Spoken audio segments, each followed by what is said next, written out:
이제부터 주인공은 전자다. 화학은 전자의 학문이기 때문에 우리가 다뤄야 될 원자 모형은 톰슨도 아니고 러더퍼드도 아니야. 이제부터는 보호부터 시작되는 현대 오비탈론까지 오늘 다 끝날 거야. 그러니까 좀 양이 많아. 정신 똑바로 차리고 들어. 시험 보면 좀 넓겠죠. 먼저 우리는 얘부터 보게 되거든.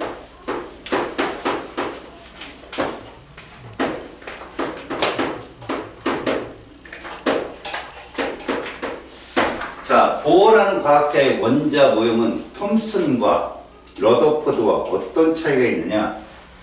톰슨과 러더퍼드가 원자를 구성하는 입자들의 특징, 위치 이런 걸 파악했다면 보어부터는 그 움직임이 자유로워서 측정이 불가했던 전자들의 규칙성을 찾는 데 있어. 전자들이 어떠한 규칙성을 찾느냐? 그걸 최초로 윤곽 있게 그린 사람이 보어야. 근데 보어라는 사람의 의로는 그 사람 혼자 모든 걸 발견한 게 아니라 그 전에 과학자들의 내용에 의해서 보어라는 사람이 이론적으로 밝혔지. 이론적으로 밝히면 상을 못 타. 노벨상은 증명이 돼야 돼. 이론만 있으면 안 되거든. 나중에 후세 과학자들에 의해서 그 이론이 증명이 점점 되면서 뭐 이제 그때부터 과학계에서 주목을 받기 시작하죠. 근데 이 사람의 최초의 이론 과정을 보면 허술하기 짝이 없어요. 여러분들은 이 보원자 모형의 모습하고 그리고 어떤 게 의의가 있었는지만 알고 넘어가시면 됩니다. 그리고 그것들에 의해서 시험에 출제된다면 어떻게 나올 것인가? 일단 한번 딱 정리를 한다면 수능에는 안 나와요, 얘가. 알았어요? 한때 수능에서 얘가 킬러 문제로 나왔던 적이 있었어요. 근데 요즘에는 자취도 없어졌죠. 여기서 킬러를 내면 다른 데서 못 내거든요. 그래서 여기는 현재 보류 상태. 하지만 내신은 냅니다. 그래서 선생님이 자세하게 풀어줄 거니까 잘 보세요. 보라는 과학자가 무엇을 이용해서 원자 모형을 제청했느냐? 과학자들이 가장 만만한 애가 수소입니다.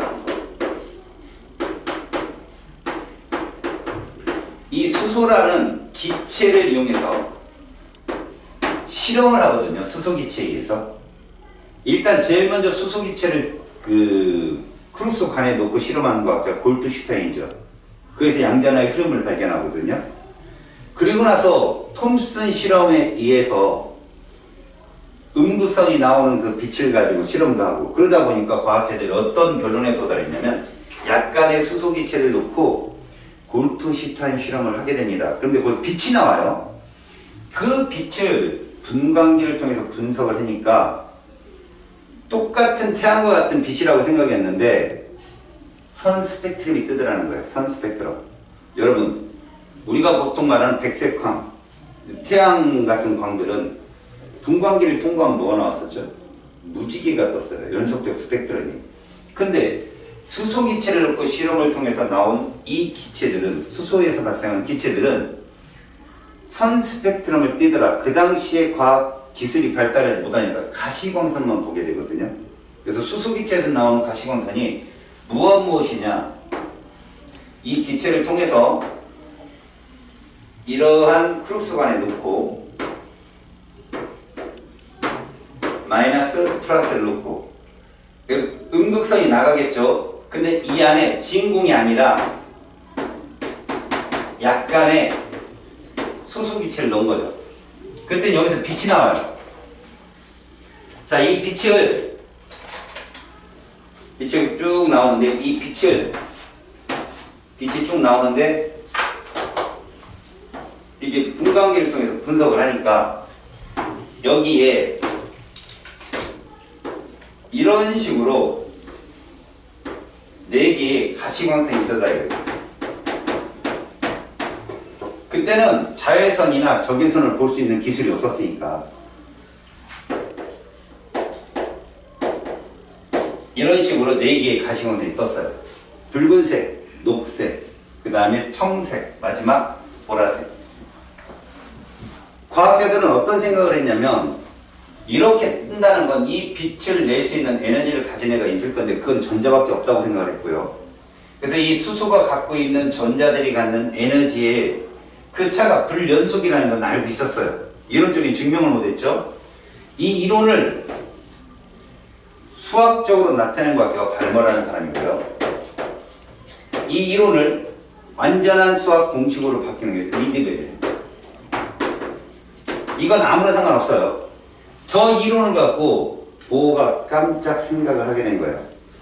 보어로는 어떤 거냐면 지금 이렇게 선이 불연속적으로 나올 거라면 전자가 도는 길이 따로 있을 거다. 또 하나 빛이 이렇게 방출되려면 전자는 높은 에너지를 갖고 있다가 낮은 에너지로 떨어지면서 그 차이만큼의 에너지를 분출할 것이다. 그 중에 일부가 가시광선으로 나왔을 것이다. 그렇다면 우리가 보지는 못하지만 자외선도 있을 것이고 적외선도 분명히 존재할 것이다. 라고 이 사람은 세 개의 손으로 설명을 하게 돼요.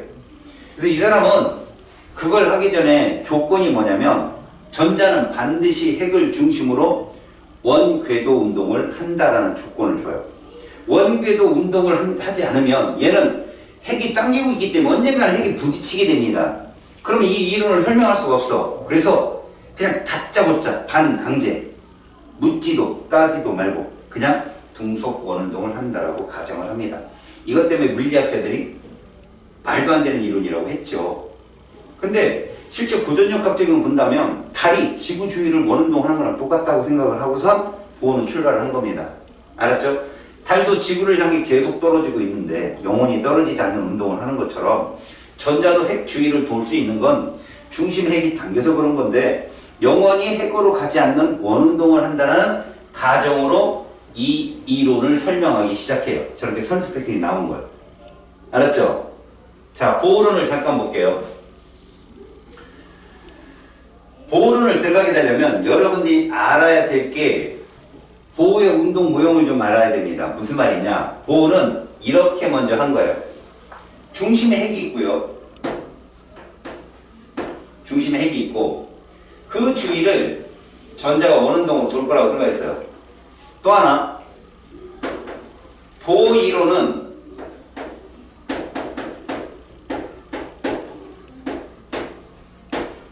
이거를 명심하세요. 수소를 이용했습니다. 수소. 실제로 수소는 수소 기체가 음극선을 맞으면 이런 식으로 되거든요. 얘가 음극선을 맞으면 이렇게 되고요. 수소 원자 두 개가 됩니다. 수소 원자 두 개라는 건 중심 핵이 있고 전자가 이렇게 돈다 이거죠. 중심 핵이 있고 이렇게 두 개로 잘라질 거다. 수소 기체가 잘라질 거다. 근데 이때 음극선을 맞으면 얘가 이런 식으로 될 거다라는 거죠. 에너지를 세게 맞으면 전자가 도망가 버릴 거예요. 전자가 도망갈 거다. 근데 그거는 일부고 그 중에 또 일부들은 전자가 도망가지 못하고 핵으로부터 멀어졌다가 다시 원위치로 안정한 상태로 돌아오려는 행위 때문에 빛을 방출했다라고 가정을 하게 된 거예요. 그래서 핵에 전자가 돌고 있다. 그런데 이 전자가 도는 게 또 있다는 거예요. 핵 주위에. 그래서 핵보다 멀면 에너지가 높다. 에너지 준위가 높다라고 이 사람은 가정을 함으로 인해서 이 껍질보다 핵 껍질보다 멀리 있는 껍질은 전자가 올라가게 되면 에너지를 흡수해야 된다고 생각하는 거죠. 그 다음 반대로 높이 있던 전자가 에너지가 낮은 곳으로 떨어지면 그만큼 에너지를 방출해야 된다고 생각을 했어요. 근데 여기서 중요한 건 제가 이렇게 화살표를 그리니까 아이들이 연속인 줄 알아요. 아니에요. 이렇게 생각하시면 됩니다. 전자가 여기 있는데 보세요. 핵이 여기 있어요. 핵과 제일 가까운 껍질이 전자가 여기 있어요. 그 다음 껍질이 여기입니다. 그러면 이걸 1껍질이라 하고 이걸 2껍질이라 한다면 에너지는 여기가 높고요. 상대적으로 여기가 낮은 겁니다. 에너지는 낮을수록 안정한 것이고요.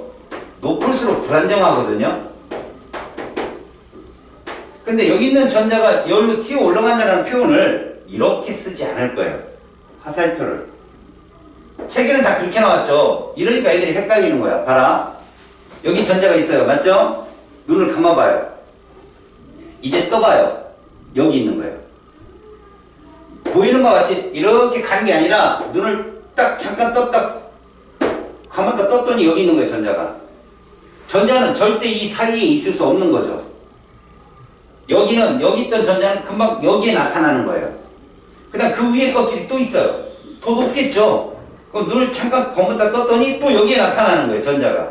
그럼 전자가 나타날 수 있는 위치는 딱 세 군데밖에 없다는 거지. 알았어? 그럼 이때 이 차이가 예를 들어서 100이라고 해봅시다. 에너지가 100 차이 나요. 그러면 아이들이 생각하기에는 99든 98이든 100이 안 되면 여기에 나타날 수 없다라고 생각을 해요, 애들이. 100일, 102는 나타난다고 생각한다고. 아니에요. 100일, 102도 안 나타나요. 오로지 100만 나타나요. 이게 양자예요. 결국 전자가 가진 에너지를 셀 수 있게 만들었다, 양자화 시켰다는데 보호론이 의의가 있는 거라고요. 그러면 요 차이는 예를 들어서 20이라 합시다. 그러면 전자는, 여기 있던 전자는 몇의 에너지를 가졌을 때 이 위치를 떠날 수 있느냐? 100 아니면 120이에요. 알았어요? 110도 아니고 109도 아닙니다. 121도 아니에요. 100 아니면 120이에요. 그래서 만약에 전자가 여기 안정되게 있는 수소 원자에 우리가 에너지를 음극선을 쏘잖아요. 어떤 수소는 110을 받는 애도 있고 어떤 수소는 99를 받는 애도 있을 거예요. 그렇게 따지면 1부터 한 200 사이의 빛을 다 받았다고 쳐보세요. 그래도 어떤 빛의 에너지만 수소가 반응을 보이느냐? 100하고 120. 또 하나 20도 반응을 봐요. 왜? 여기서 여기로 갈 수 있으니까. 20, 120, 100 이 사이만 전자가 움직이더라는 겁니다. 움직인다는 표현이 이렇게 가는 거 아닙니다. 뿅 하고 나타나는 거 거기서. 이런 걸 보호가 증명을 하는 거야, 자기 이론으로. 알았지? 그래서 보호 이론에서 중요한 건 핵으로부터 멀수록 에너지 순위가 높다는 것이 되게 중요해. 그래서 보통 안정한 핵과 제일 가까운 껍질, 수소는 전자가 하나니까 여기를 바닥 상태라고 보통 얘기해. 바닥 상태. 그러면 얘보다 높은 2, 3 이런 애들을 들뜬 상태라고 할 거라고. 이때 중요한 거, 바닥에서 들뜬으로 에너지가 갈 때는 흡수하겠죠. 에너지를 흡수합니다. 그게 이거 무슨 얘기냐? 우리가 1부터 200짜리 연속 백색광을 쏘면 100, 그 다음에 20, 그 다음에 120 이 세 개의 선에서 검은색 선이 나타날 거라는 거. 흡수 스펙트럼이. 알았니? 근데 그렇게 올라간 전자는 냅두면 다시 원위치로 돌아와요. 그럼 이 전자는 얼마의 에너지를 뿜어낼 수 있다? 20, 100, 120을 뿜어내는 거예요. 그게 선 스펙트럼이에요. 알았습니까? 그래서 우리는 보이지 않는 전자가 얘가 어느 에너지를 흡수하고 방출하는지를 알 수 있으려면 스펙트럼이라는 걸 알아야 됩니다. 그래서 여러분들 첫 번째 배우는 게 누구냐? 스펙트럼에 대한 얘기가 나와요. 알았습니까? 그래서 우리는 수소 같은 애들, 우리 스펙트럼이 원래 연속과 불연속이 있습니다만 수소의 선 스펙트럼을 두 개로 나눠보자. 여러분 이 선 스펙트럼이라는 건 불연속을 말하는 겁니다. 알았죠? 얘는 뭐를 의미한다고요? 불연속을 의미하는데 이 불연속에는요, 불연속에는 첫 번째 흡수 스펙트럼이 있고요.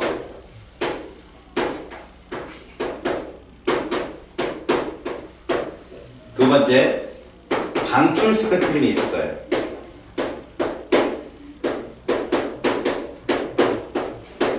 그럼 흡수 스펙트럼 어떤 애들이냐? 이런 걸 말하죠. 자, 여기를 바닥 상태로 할 거고요. 들뜬 상태로 한다면 여러분들은 에너지 준위가 어떻다? 높다라고 생각을 하시라고요. 여기 있던 전자가 보세요. 이쪽으로 나타나는 거죠. 알겠습니까? 여기 있던 전자가 여기서 나타나는 거. 그래서 그 표현을 이렇게 쓰는 것 뿐이지 전자가 이렇게 가는 거 아니에요. 알았습니까? 여기 있던 전자는 여기서 나타나려면 에너지를 어떻게 된다? 흡수해야 된다. 그럼 연속적 광선이 온다면 요 차이만큼만 그 에너지 그 위치가 검게 나타난다는 얘기예요. 이 차이만큼만. 그럼 반대로요. 이렇게 들뜬 상태에 있던 전자가 바닥 상태로 내려가게 되면 이 차이만큼의 에너지를 어떻게 한다? 방출하겠죠. 그러면 방출을 하게 되면 어떻게 되느냐? 그 위치만 선 스펙트럼이 찍히는 게 방출 스펙트럼이에요. 알았죠? 그러니까 형광지, 우리가 보통 말하는 스펙트럼 지에 연속적 무지개가 쫙 뜨는데 그 중간중간에 검은색 선이 탁탁 끼는 거, 그게 뭐라고? 흡수예요. 그런데 검은색 그냥 스펙트럼 지에 하얀색 선이 찍히거나 RGB 중에 어떤 뚜렷한 색깔이 선으로 땅땅 찍힌다면 그게 방출 스펙트럼이라고요. 우리는 얘를 더 많이 볼 겁니다. 방출 스펙트럼. 알았지? 그러니까 흡수는 바닥에서 들떠내려 가는 거고, 알았어요? 방출은요? 들뜬에서 어디로 가는 거다? 바닥으로 가는 거다. 들뜬 상태에서 바닥 상태로 간다라고 해석을 하셔야 됩니다. 알겠죠? 그러면 이제 수소의 선 스펙트럼이 이렇게 나타나는 걸로 인해서 보호는 어떤 수소 원자 모형을 주장했는지 거기 있는 내용들을 한 방에 정리해 드릴 테니까 잘 들으세요. 먼저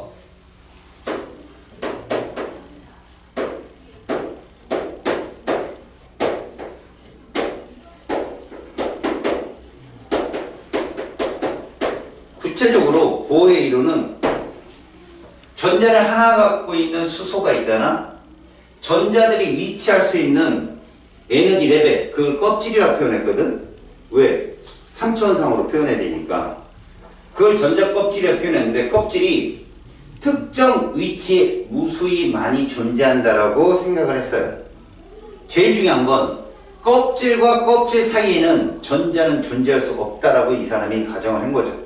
그걸 통해서 뭘 증명을 했냐? 선 스펙트럼이 저렇게 나오잖아. 그렇기 때문에 저 선 스펙트럼이 나오는 건 전자는 특정 위치와 특정 위치 사이에 존재하지 않고 그 위치에만 전자가 있기 때문에 그 차이만큼의 에너지가 저렇게 찍힌 거야 라고 증명을 하는 거라고요. 자, 여기서 이 사람은 어떻게 먼저 놓냐면 원래 핵이 중심을 놓고요. 껍질이 돕니다 라고 했을 때 우리는 이렇게 잘랐다고 생각하세요. 이만큼을 잘랐다. 그래서 요 껍질 요 정도 놓고 보세요. 그 다음 껍질 그 다음에 뭐 요런 거. 자, 여기를 핵과 제일 가깝다 해가지고 번호를 줍니다. 이 n값이 누구냐? 바로 주양자수입니다. n값을 뭐라고 한다고요? 주 양자수를 뜻하고요. 이거는 에너지 준위를 뜻한다고 생각하시면 돼요. 보호가 정한 거야. 전자가 1껍질에 있을 때 에너지는 제일 낮다고 본 거죠. 그 다음 이 두 번째 껍질 여기 n은 2예요. 그러니까 n은 1보다는 n은 2가 핵으로부터 멀다는 뜻입니다. 그 다음에 요 정도에 뭐가 있냐면 n은 3이 있다고 보세요. n은 3. 그 다음에 요 정도쯤에 n은 4. 그 다음 이 사이에 무수하게 많다. 그래서 제일 바깥쪽은 무한대. n은 무한대라고. 거의 뭐 무한대에 해당되는 값이 있다. 저 멀리에. 이 사람이 이렇게 여긴 핵이 있고요. 이거 연장 원이 될 거예요. 원이 껍질이. 핵은 이 아래에 있겠죠. 전자는 여기 있을 때 바닥 상태. 그 위에 건 다 들뜬 상태가 됩니다. 알겠죠?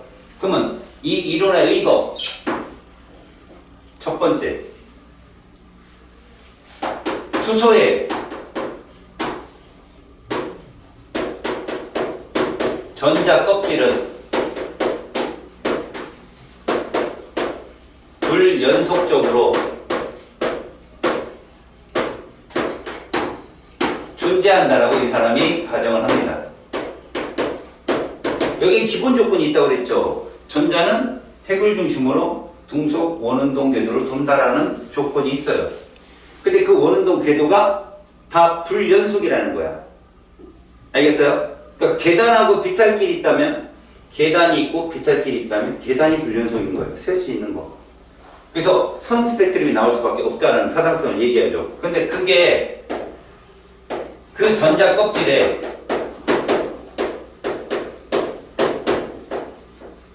에너지 준위는 이 사람이 이론적으로 계산합니다.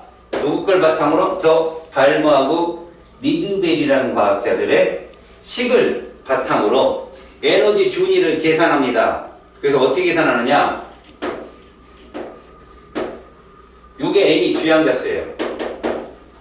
참고로 여러분, 주양자수는 자연수라는 걸 명심하세요. 뭐가 제일 작아요, 그럼? 1이 제일 작다는 거죠. 알았죠? 이것을 이렇게 정리를 합니다. 마이너스 n 제곱분의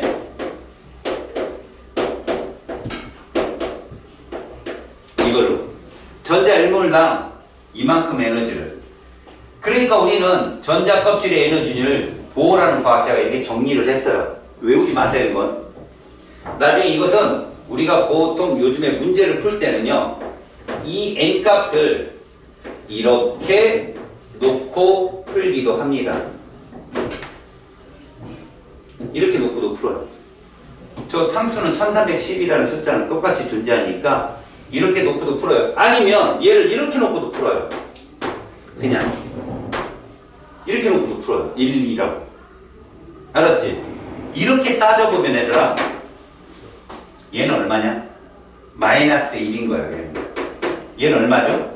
마이너스 4분의 1인 겁니다. 이게 가요? 그럼 얘는 얼마일까요? 0입니다. 무한대는. 알았죠? 그럼 이게 무슨 얘기냐? 얘가 마이너스 1이고요. 얘가 마이너스 4분의 1이라는 얘기는 이 차이가 얼마라는 얘기죠? 4분의 3이라는 얘기예요. 무슨 얘기냐? 무한대에서 2까지 간격은 1이고요. 2에서 1 사이는 3이라는 뜻이에요. 그럼 전체 n에서 n은 1에서 무한대까지 가는데 전체를 1로 놓는다면 그 n과 2와 1 사이가 3으로 제일 크다는 걸 지금 설명하고 있는 거예요. 알겠어요? 밖으로 갈수록 그 바로 이웃하는 껍질과의 사이는 자꾸 좁아진다는 걸 의미합니다. 아시겠어요? 이 이론이 그거예요, 지금. 세 번째. 그래서 이 사람이 이렇게 얘기하죠. n은 2에서 n은 1로의 전자가 전이한다고 하거든요. 전이할 시에 이만큼의 에너지를 방출하게 되거든요. 보세요. 요걸 이용해서 풀게요. n은 2라면 이게 될 겁니다. 이렇게 쓸게요. 이 껍질이니까 마이너스 4분의 1일 거 아니에요. 여기서 얼마를 뺀다? 얘를 빼는 거죠. 이게 델타 E잖아요. 그쵸? 어차피 다 에너지는 마이너스로 주거든요. 그래서 빼보면 4분의 1에서 플러스 1을 하면 4분의 3. 다시 말해서 이만큼 방출한다는 얘기죠. 그리고 얘가 선 스펙트럼이 이렇게 찍힌다. 결국 주양자수가 크면, 이게 크면 에너지 준위가 어떻다? 높고요. 불안정한 걸 뜻해요. 이 사람이 증명한 거죠. 이해 갔어요? 자, 그렇다면 네 번째, 얘들은 과연 어떻게 이 계열들을 잘 정리를 했을까요? 이 사람이 이런 정리를 합니다. 지금 얘는 요런 이론만 써놓고 그 다음에 나머지 것들에 대한 얘기는 넘겨버렸는데, 이러한 에너지 레벨을 가지고 우리가 표현할 때 결론적으로 전자가 하나밖에 없는 수소지만 이 전자가 움직이는 모습에 따라서, 움직이는 경향에 따라서 여러 가지 선 스펙트럼이 나타날 수 있다라고 얘기하죠. 그럼 그것을 증명을 한 사람들이 있었다는 거예요. 증명. 알겠어? 이걸 증명한 사람이 있어. 잘 봐봐. 이걸 A라 할게. 그 다음에 이렇게 여기 있는 순들 한번 적을게. 이게 B야. 1껍질까지 떨어진 애들이 에너지를 제일 큰 계열이 되는 거야. 알았어? 1껍질까지 전자가 이동한 저 들뜬 상태에서 1로 떨어지는 애들이 그래도 다른 껍질의 기준으로 떨어진 애들보다는 얘가 제일 셀 거다라고 생각한 거야. 이걸 발견한 사람이 라이먼이라는 사람. 증명을 한 거지. 보호가 얘기한 걸 이 사람이 직접적으로 증명을 한 거야. 두 번째, 여기까지 떨어지는 건 특별히 발견한 사람을 얘기하지 않아. 왜? 여기가 가시광선 영역이라 그건 이미 발머가 증명했거든. 저 색깔로 RGBV로. 그래서 이걸 발머 계열이라고 얘기해. 그 다음에 여기까지 떨어지는 거 이 F라고 하겠지. 이거는 파생 계열이라고 해요. 파생이란 과학자가 또 증명을 했어. 그래서 여기다가 표현을 한다면 이런 거야. 우리는 라이먼 계열의 A를 보면 무한대에서 어디로? 이로 떨어지는 거야. 그럼 얘는 얼마의 에너지를 방출할까? 여기서 에너지 준위 2에는 이렇게 표현하자라고 정의를 한다. 1312를 놓고 계산하지 말고 저 값으로 계산을 해보자라고 정의를 하는 거야. 그럼 무한대는 얼마냐? 자, 델타 2를 구할 때 얘는 0입니다. 0. 무한대의 제곱분의 1이니까 마이너스. 거기에서 n은 1로 떨어지게 되면 얘는 1로 떨어지면 얘는 마이너스 1이잖아요. 그냥. 그래서 얘는 1만큼의 에너지가 방출된다. 1312만큼의 에너지가 방출된다는 것하고 똑같다. 얘가 제일 센 에너지야. 그럼 B는 그 라이먼 중에서 제일 약한 거죠. 어디서 떨어진 거죠? 바로 이웃하는 2에서 1로 떨어집니다. 2는 마이너스 2의 제곱분의 1로 그 다음에 그래서 얼마가 나온다? 4분의 3이 나온다. 이거죠. 이런 애들이 라이먼 계열인데 이런 선이 어떤 선인가 따져봤다고요. 그랬더니 모두 자외선이더라.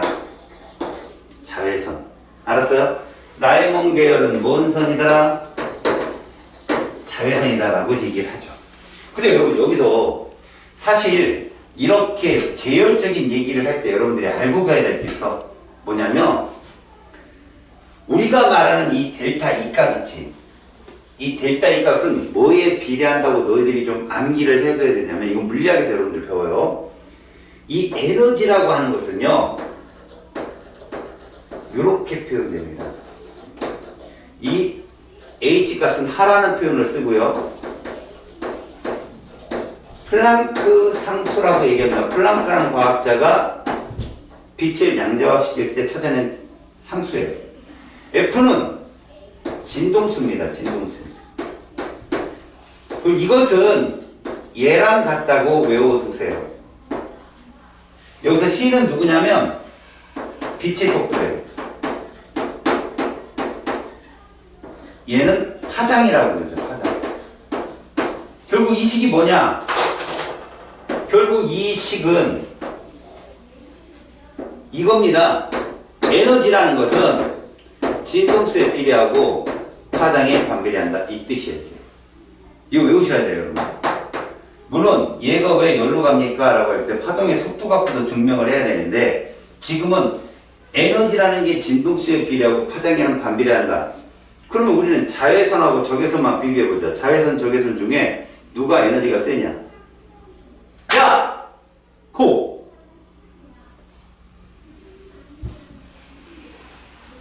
며칠 앉아나 했더니 자외선과 적외선 누구 맞으면 얼굴 타요? 그럼 자외선 에너지가 세죠? 그지? 그럼 걔 파장 짧다 길다 그 얘기라고요 지금 얘기가. 그래서 단파장 그러면 에너지가 어떻다? 센 거다. 장파장 에너지가 약한 거다. 이렇게 보시라고. 알겠냐?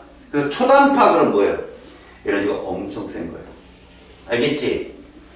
자, 그래서 라이먼은 자외선이다. 그럼 자, 두 번째 BC를 지금부터 설명하는데 보세요. 쟤를 발모 계열이라고 합니다. 발모 계열은요, 조금 암기를 하셔야 돼요. 발모는 이 껍질까지 떨어지는 거예요. 먼저 C, 에너지 중 발모 계열 중에 제일 센 거예요. 무한대에서 어디로 가는 거죠? E까지 떨어지는 거예요. 그럼 얘는 델타 E 값이라는 게 어떻게 정의되느냐? 0에서요 마이너스 얘를 뺀 값이죠. 그래서 얘는 이게 나오는 4분의 1. 그러니까 발모 계열 중에 에너지가 제일 센 건 4분의 1이에요. 0에서 4분의 1을 뺀 값이니까 마이너스 4분의 1.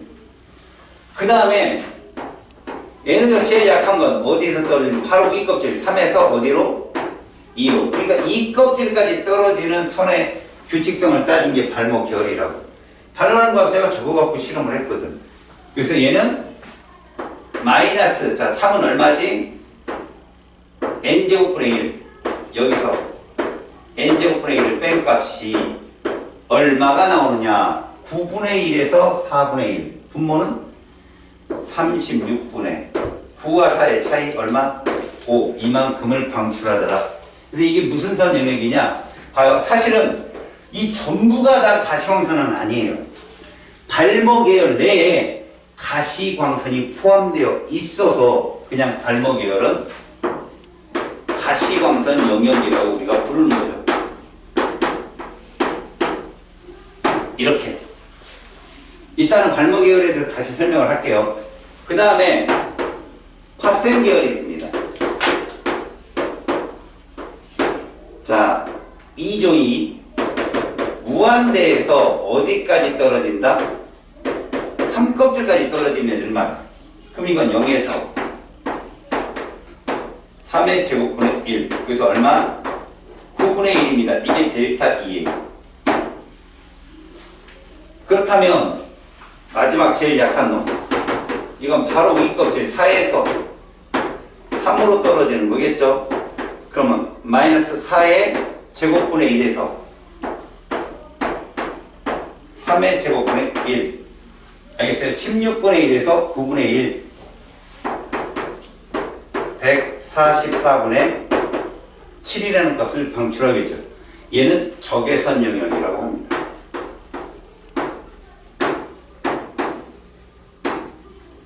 그러면 지금까지 A, B, C, D, E, F를 여기다 나타내 볼게요. 이 스펙트럼 G예요. 이때 이쪽으로 갈수록 에너지가 약하다. 그럼 진동수가 작다.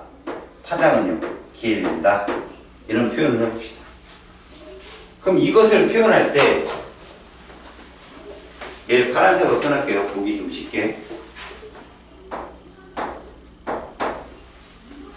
자, 가장 오른쪽에 있는 애가 누구냐 봤더니 이게 F인 거예요. 누구 영역이에요? 적외선 영역이죠. 그러니까 적외선 영역이 얘네가 제일 약해요. 그 다음에 얘들이 이런 모습으로 변합니다. 이런 모습. 그래서 여기가 누구다? 입니다. 무슨 계열입니까 이게? 바로 파생 계열이다. 여러분들이 눈여겨봐야 될 건, 자, 에너지가 이쪽으로 가서 세잖아요? 센 쪽으로 갈수록 간격이 좁아진다는 뜻이에요.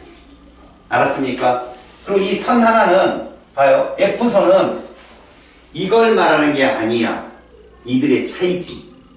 다시 말해서 F는 4와 3 차이만큼이 찍힌 거예요. 그 다음에는 발모 계열이 뜨겠죠. 발모 계열이 이쯤 떠요. 이런 식으로. 그럼 여기가 D일 거고 여기가 이쯤이 C가 될 거예요. 얘들이 뭐라고요? 발모 계열입니다. 이걸 보고 너희들은 뭐를 알 수 있지? 각 계열은 겹치지 않아요. 그 다음 마지막 이쪽쯤에,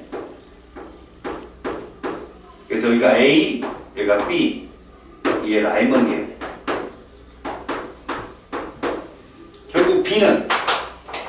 2에서 1로 떨어지는 거겠지. 그러면 이걸 가지고 이제 출제자들이 물어보는 게 뭐냐? 보세요. 제일 많이 물어보는 건 방출이냐 합수냐예요. 제일 많이 물어보는 게. 알았습니까? 방출이냐 합수냐. 그때 요거 하나는 갖고 가자. 봐라. 제가 왜 발모 계열에 별표를 쳤냐면 발모 계열 중에 가시광선 영역이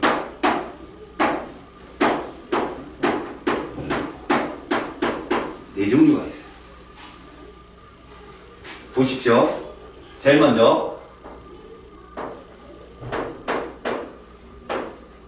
이게 제일 발모 계열이 약한 거죠. 맞죠? 얘 델타 E가 얼마 나와요? 마이너스 3의 제곱분의 1에서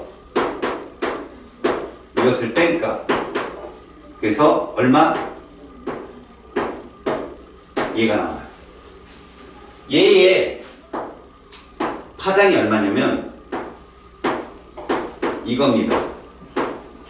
656 나눕니다. 그러면 얘의 색깔 말하는 거 컬러 빨간 색깔이에요.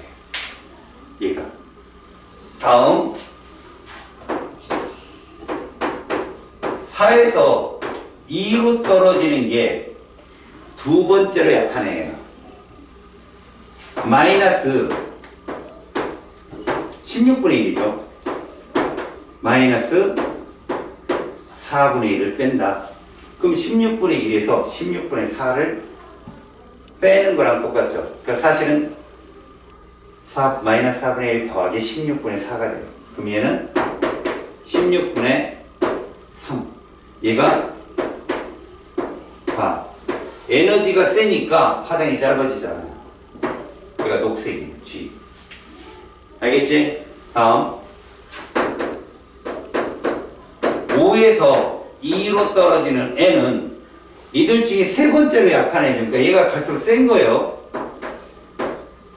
5제곱분의 1에서 2제곱분의 1을 뺀까? 얘는 100분의 얼마요? 21입니다.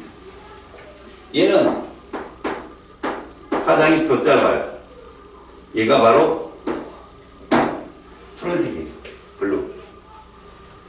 마지막으로요.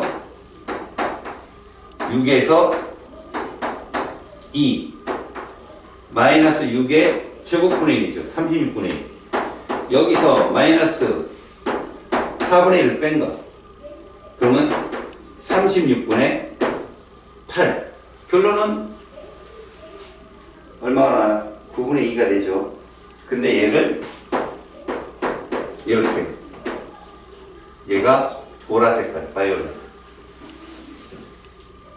그 다음에 7에서 2는 그 다음부터는 자외선이에요. 알았어요? 그러니까 발모 계열이 가시광선 영역이다라는 말은 가시광선 영역을 포함하고 있다라고 생각을 하세요. 가시광선은 4개밖에 없어요. RGB. 그럼 여러분 D가 무슨 색깔이라고? 여기서? 빨간 색깔이야. 제 파장은 656이죠. 그럼 여러분 얘 무슨 색깔일까요? 저기 녹색이에요. 그 다음 센 거요. 486 나노미터라고 저거. 그럼 바로 또 옆에 있는 애가 청색이에요. 그 옆에 있는 애가 보라색. 이 4개만. 알았니? 그래서 시험 문제에 되게 많이 나오죠. 이런 식으로 많이 나와요. 이렇게요. 그리고 이쪽으로 파장을 길다 이렇게 표현하면, 아니 써주지 않아도 좋아요. 여기가 656 나노미터고, 그 다음에 이 정도가 486 나노미터고, 그 다음에 이 정도가 434 나노미터고, 그 다음에 이 정도가 410 나노미터고. 이래버리면 여러분들은 아 이게 빨간색, 아 이게 녹색, 청색, 바이올렛 이렇게. 그리고 옆에 선 쭉 있겠죠. 근데 발모는 처음에 애초에 이거밖에 못 봤다고요. 발모는. 그리고 이 파장이 656인데도 모르죠. 그때는 파장을 잴 기술도 없었으니까. 그저 파장값분의 에너지가 비례한다는 건 알았어요. 그 발모가 만들어낸 발모식이거든요. 고등학교 과학교사였어요. 그 사람. 그걸 리드베리가 자기 상수를 써가지고 안정한 시고를 만든 거죠. 결국 똑같아요. 이거의 식 자체가. 이게 다 뭐예요? 이게 다 주양자수잖아요. 주양자수가 큰 에너지 레벨에서 작은 에너지 레벨을 빼게 되면 플러스 값이 나온다는 걸 알았거든요. 그들의 공식적인 거를 보호가 체계적으로 이론화 시킨 거죠. 알았습니까? 그럼 우리는 뭐만 보면 되냐면 들뜬 상태에서 어느 상태로? 바닥 상태로 떨어질 때 그 차이만큼을 방출한다만 알면 돼요. 알겠지? 그리고 또 하나. 신나게 물어보는 게 발모의 가시광선이에요. 쟤는 가시광선이냐 아니냐를 계속 묻거든요. 그럼 일단 이 껍질까지 떨어져야 되고요. 그 다음에 떨어지는데 1단계, 2단계, 3단계, 4단계만 가시광선이에요. 이 4단계를 다 물어보지도 않아요. 그러니까 여러분들은 이 정도는 이쯤에서 알아두셔야 된다는 거죠. 자, 그러면 제가 페이지 79쪽으로 가보세요. 여러분. 79쪽에 3번 보이죠? 여러분 화살표만 잘 보세요. 화살표. A, B, C 그 다음에 E 이것만 방출이에요. D는 뭐예요? 흡수입니다. 얘는 흡수. 화살표 끝을 잘 보세요. 다음 A가 무슨 계열이에요? 1까지 떨어진다는 거예요. 1까지. 이거 라이몬이에요. B는 무슨 계열이에요? 이게 발모죠. 이 껍질까지 떨어지니까. 이게 갔어요? 더군다나 여러분들은 발모가 또 누구 있어요? E도 발모입니다. 알아요? E도. 이 껍질까지 떨어지니까. 맞죠? 그러면 C는 뭐라고 한다? 라이몬이죠. 라이몬 중에 C가 제일 약한 에너지고요. A가 제일 큰 에너지라면 발모에서 B가 제일 약한 에너지고요. E가 제일 센 에너지를 할 수 있어요. 그럼 여기서 가시광선을 방출하는 선은 몇 개 있을까요? B 하나밖에 없다는 거예요. B. 알았냐? 이 껍질까지 떨어지면서 3에서 2 혹은 4에서 2 혹은 5에서 2, 6에서 2 이 4개밖에 없어요. 근데 여기는 3에서 2밖에 안 보이잖아. 이해가냐? 가시광선이 그런 거다라는 걸 여러분들이 알고 있으면 된다. 자, 4번 가봐. 밑에. 거기 보면 여러분들은 간격이 넓은 쪽으로 가는 게 에너지가 약하다라고 보면 돼. 다시 말해서 파장이 길잖아. 656 써있잖아. 그럼 우리 그 B라고 써있는 애 있지. 스몰 B. 그게 뭐라고 본다? 3에서 2로 떨어진다고 봐야지. 2까지 떨어지는 것 중에 제일 약한 거야. 그러면 옆에 있는 486은 4에서 2라는 얘기고 434는 5에서 2라는 얘기고 마지막 스몰 a는 6에서 2인 보라색이야. 이해하니? 이 4개만 가시광선이다. 이해 갔어요? 오케이? 이런 걸 무슨 계열이라 한다? 발모 계열. 그럼 시험 문제에 이렇게도 된다는 거야. 봐라, 얘들아. 그럼 이쪽으로 할수 에너지 센 거야. 알았냐? 이렇게 놓으면 여기가 환경이 넓잖아. 좁아지는 쪽으로 갈수록 에너지가 센 거고 파장이 짧다라고 보면 돼. 알았지? 이해 갔어요? 조심하세요. 자, 페이지 80쪽으로 넘어갑니다. 굉장히 빠르게 쳤어요, 여러분들. 얘가 그렇게 중요하게 나오지는 않는 부분이지만 여기까지 정도는 정리를 하셔야 돼요. 자, 지금까지 얘기는 누구에 대한 얘기였죠? 원자? 수소입니다. 수소는 전자를 몇 개 갖고 있죠? 하나 갖고 있어요. 2개짜리부터는 보호론이 안 맞는 거예요. 근데 보호가 그나마 이론적으로 정립시킨 건 뭐냐? 전자가 각자의 고유한 에너지의 준위를 갖고 있다는 거죠. 그 전자의 고유한 에너지 준위를 우리는 무슨 양자수라고 불렀다고요? 주양자수라고 부른 거예요. 여러분 주양자수가 아까 무슨 수라고 했어요? 그렇죠. 자연수라고 부른 거죠. 이때 전자 2개에 대한 이론을 정립하기에는 과학자들의 지식이 너무 어려웠어요. 어떻게 해야 될지도 모르고 값도 너무 무한하고요. 근데 그때 당시에 그냥 수학을 좋아하는, 알았어요? 진짜로 수학을 그냥 좋아하는 사람이 슈레딩거라는 사람이 있었어. 그 사람이 얘를 미적분하게 넣어서 풀어본 거야. 주양자수는 있잖아 이미, 그지? 그 주양자수를 넣어서 컴퓨터식에 넣어가지고 풀었더니 거기서 해가 나오는 거야. 그게 부양자수야. 알았지? 그래서 그 부양자수식에다가 또 숫자를 넣어서 풀어봤더니 거기서 해가 마지막으로 또 나오더라는 거야. 이게 자기양자수야. 알겠니? 지금 내가 무슨 말을 하냐면, 봐봐. 보이론은 한 개가 전자가 2개 이상부터는 설명이 안 되는 거야. 근데 이 세상에는 전자 하나 있는 애보다는 두 개 이상 있는 애들 종류가 더 많은데, 과학자들이 그래서 이 전자들의 움직임을 설명할 수 있는 이론이 필요했던 거지. 그런데 슈레딩거라는 사람이 뭘 가지고 나오냐면, 이 미적분학으로 풀었다는 건 이건 함수거든, 함수. 그럼 또 어떤 함수냐? 확률함수예요, 확률함수. 알겠어?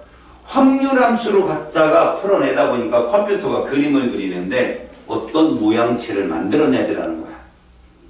이거 설명을 정말 잘 들어야 된다. 왜 그러냐면 여기를 어설프게 들으면 수능날 가서도 작살이 나. 여기는 쉬운 곳인데 개념을 잘 들으라고. 우리는 이제부터 현대 원자 모형을 보게 될 거야.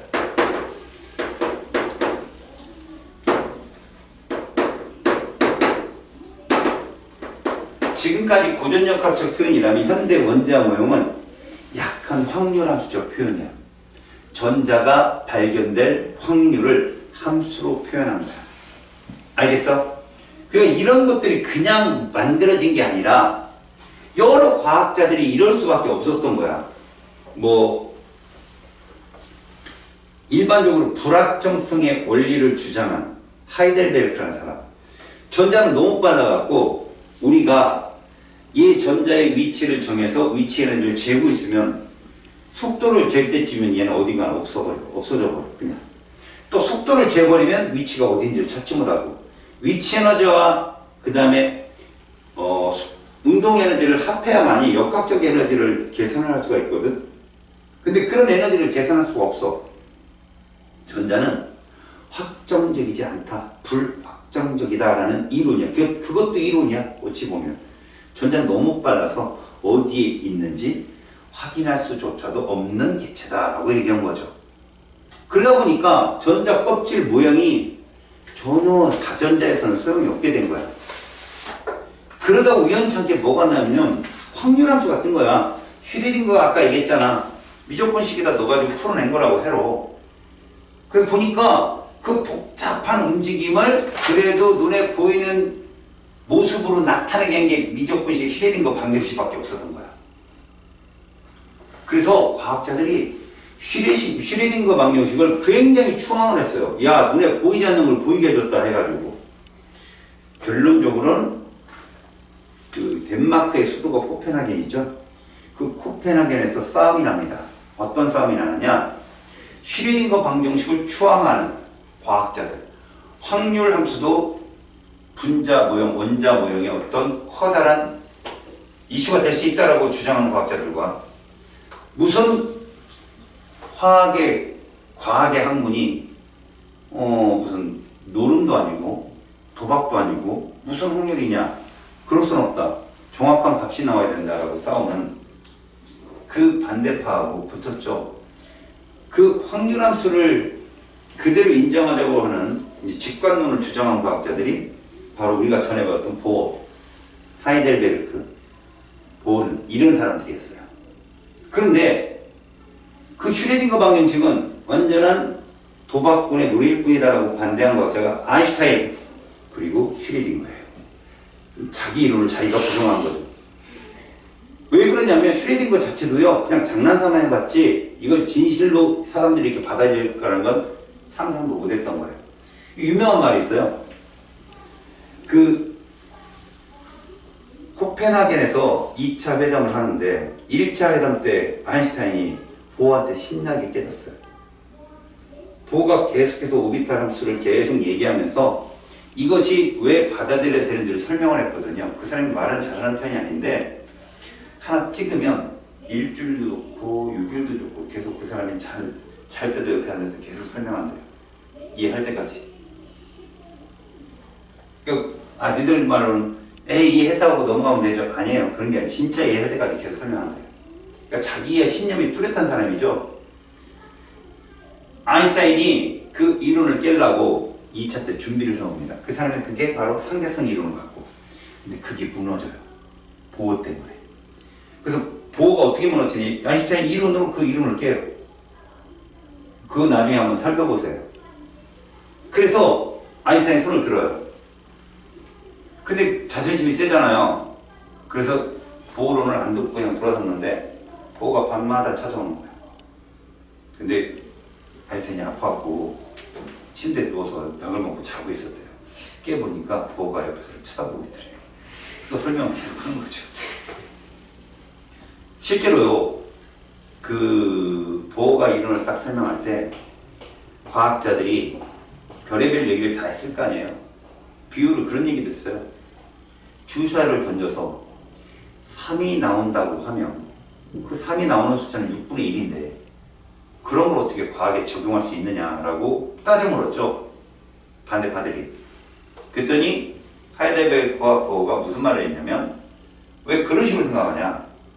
3이 나온다, 안 나온다라고 하면 확률은 2분의 1로 준다. 그래서 할 말이 없었죠, 그 사람들이.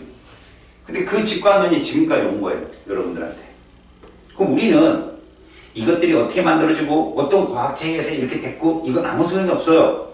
제가 얘기했잖아요. 여기는 어나리시스라고. 분석해야 돼요, 분석. 읽을 줄 알고 해석할 줄 알아야 된다고.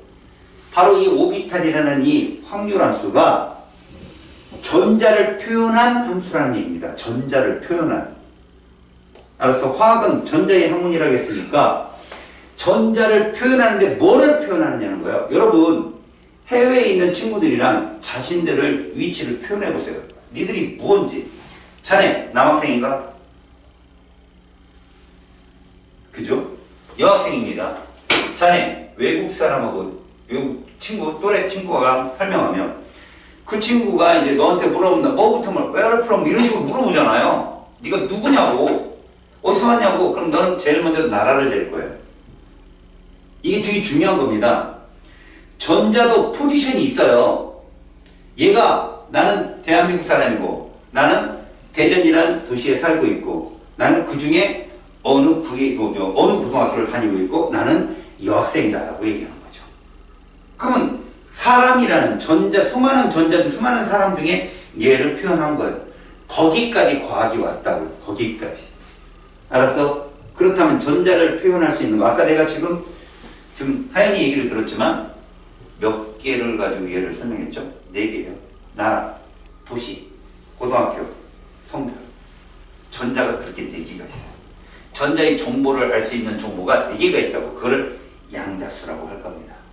알았습니까? 그 4개의 양자수를 여러분들이 설명할 줄 알면 됩니다. 알았습니까?